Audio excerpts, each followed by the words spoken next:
Assalamualaikum warahmatullahi wabarakatuh. Saya Linda Elviana dari kelompok 6.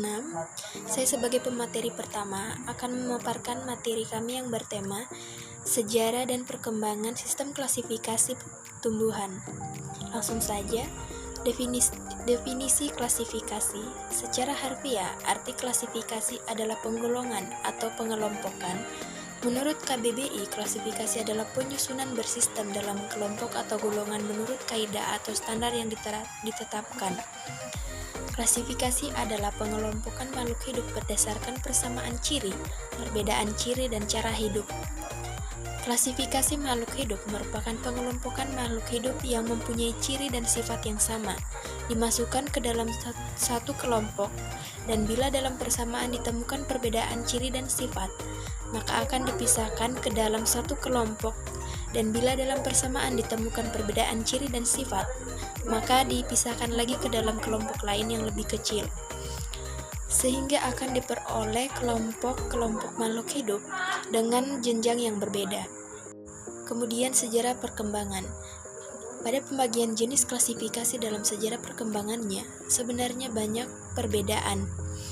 Umumnya, pengarang membagi sejarah perkembangan itu atas beberapa periode atau masa.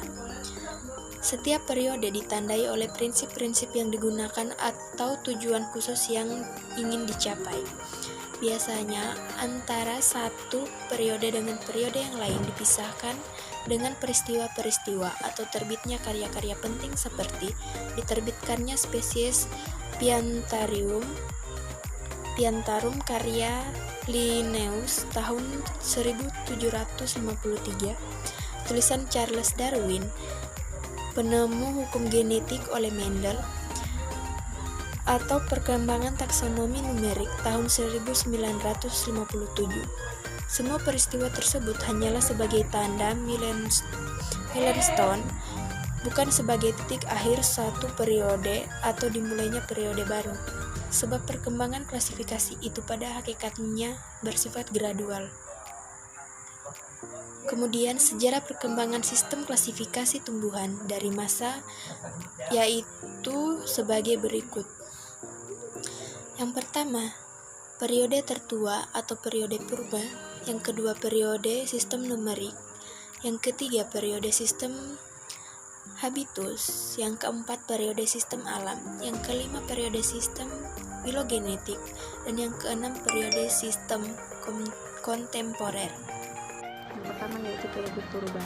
Dalam periode ini, sistem formal belum dikenal adanya sistem klasifikasi yang tak boleh tetapi dalam zaman prasejarah, orang telah mengenal tumbuh-tumbuhan sebagai penghasil bahan pangan yang penting seperti yang kita kenal sampai saat ini.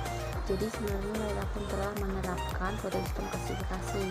Dalam hal ini yaitu didasarkan atas dasar manfaat tumbuhannya sehingga tidak dapat dianggap sebagai sistem klasifikasi yang tertua. Lalu yang kedua, periode sistem habitus. Pengklasifikasian tumbuhan ini didasarkan atas perawakan atau habitus yang golongan-golongan utamanya disebut dengan nama pohon, perdu, semak, tumbuhan manjat, dan ternak. Nah, sistem klasifikasi ini bersifat dominan dari kira-kira abad keempat sebelum Masehi sampai melewati abad pertengahan. Dan selama periode-periode ini, ahli-ahli botani, herbalis, dan filsuf telah menciptakan sistem-sistem klasifikasi yang pada umumnya masih bersifat kasar, namun sering dinyatakan telah mencerminkan adanya hubungan kekerabatan antara golongan yang terbentuk. Lalu yang ketiga ada periode sistem numerik. Periode ini terjadi pada permulaan abad ke-18 yang ditandai dengan sifat sistem yang murni artifisial yang sengaja dibuat sebagai sarana pembantu dalam identifikasi tumbuhan. Sistem ini tidak menggunakan bentuk dan tekstur tumbuhan sebagai dasar utama pengklasifikasian, tetapi pengambilan kesimpulan mengenai kekerabatan antara tumbuhan. Lalu keempat, periode sistem alam. Menjelang berakhirnya abad ke-18 terjadi perubahan-perubahan yang revolusioner dalam pengklasifikasian tumbuhan. Sistem klasifikasi yang baru ini disebut dengan sistem alam, yaitu golongan yang terbentuk merupakan unit-unit yang wajar atau natural bila terdiri dari anggota-anggota itu, dan dengan demikian dapat tercermin pemikiran manusia mengenai yang disebut yang dikehendaki oleh alam. Sistem filogenetik. Sistem klasifikasi dalam periode ini berupaya untuk mengadakan penggolongan tumbuhan yang sekaligus mencerminkan urutan-urutan golongan itu dalam sejarah perkembangan filogenetiknya. Dan demikian juga menunjukkan jauh dekatnya hubungan kekerabatan yang satu dengan yang lainnya. Periode sistem kontemporer. Sekarang ada kecenderungan untuk menganggap bahwa penerapan metode kuantitatif sajalah yang dapat menjamin hasil penelitian yang cermat dan dapat dipercaya. Perkembangan teknologi, khususnya di bidang elektronika, yang dalam abad nuklear maju dengan pesat ini telah pula meniamah bidang taksonomi tumbuhan yang sejak beberapa dasawarsa belakangan ini juga sudah menerapkan metode penelitian kuantitatif yang pengolahan datanya menggunakan komputer. Dari sinilah melahirkan bidang baru dalam taksonomi tumbuhan yang dikenal sebagai taksonomi numerik, taksonometri, atau taksonometri. Dengan demikian, klasifikasi tumbuhan sudah dilakukan dari zaman dahulu dan hingga sekarang, sehingga klasifikasi tumbuhan dapat dipelajari oleh manusia. Dan sejarah klasifikasi tumbuhan juga memiliki beberapa tahapan sehingga terbentuk klasifikasi seperti sekarang yang kita semua ketahui.